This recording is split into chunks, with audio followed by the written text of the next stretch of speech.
So this is how to get rich slowly and steadily.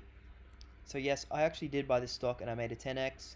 That was just pure luck. I wrote this one out, did a 10x on the stock. You can see my past videos. I sold out on the highest day.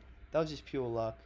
Since then, done maybe 5x's on lithium stocks, but then getting burnt on some stocks. Realizing that a safe way now that I've got enough money, why risk any money at all when I can simply let my nest egg support me?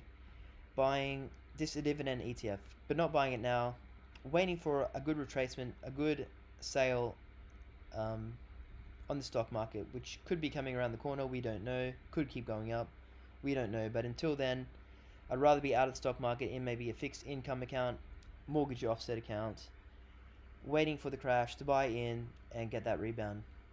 So another stock I did well on with VHY, I waited for the crash, had money on the sidelines, didn't pick the bottom. That's the thing, you can't pick the bottom either, so you can just pick around there and be happy with that, getting quite low.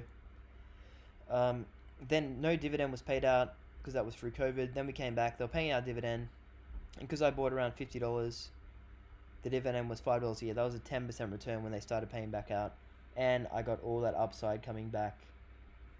But then I got spoiled with this 10x, thinking, why did I make 40% of this when I could have made 10x? That was just pure luck, and this was much safer play. So what stock might I be buying after the next crash? So once again, just getting fixed income. So you have 100,000, that's 5,000 a year, probably better than inflation. Waiting for that crash to come, which could be around the corner. Judging that Warren Buffett has a big cash pile stacked up, meaning maybe he doesn't think there's a crash, but maybe he thinks there's no opportunities out there. We don't know. He says, if you don't know what you're doing, just buy the S&P 500.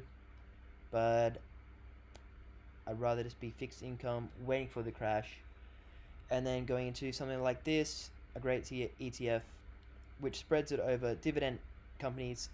So if your companies pay dividend, that means they're doing very well, that they're making money, and they've got extra to pay out above what they need for their business operations. And Coca-Cola, they could be like expanding and paying out a dividend as well.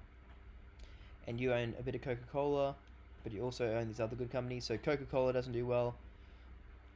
Probably all these other companies do well. So you buy one stock, buys 104 shares that pay out dividends. Each one of these pays out dividend, and then in this particular yield, 3%. But as I said, that company will fall off the cliff.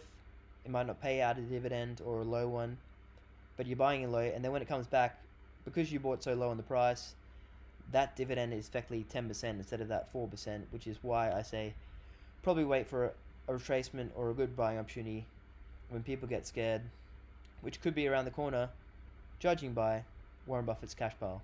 I'll just reinstate that. So anyway, back into this one. All these good companies, good spread of different sectors. So the energy sector doesn't do well, or when these sectors gets crunched, then maybe the other sector does better. So yeah, I just like this one. Pretty good spread. There's a fair few dividend ETFs, American ones.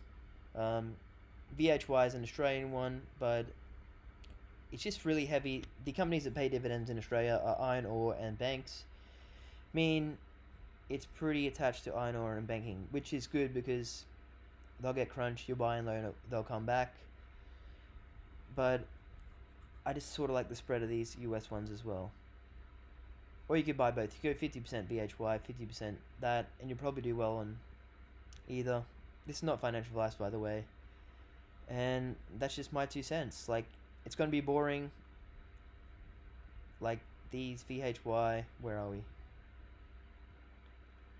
Like, it's going to be up and down. Oh, I get my 10% dividend, 10% dividend, 10% dividend. It's just putting money in your pocket slowly but steadily, and not going for broke, because you'll probably end up broke.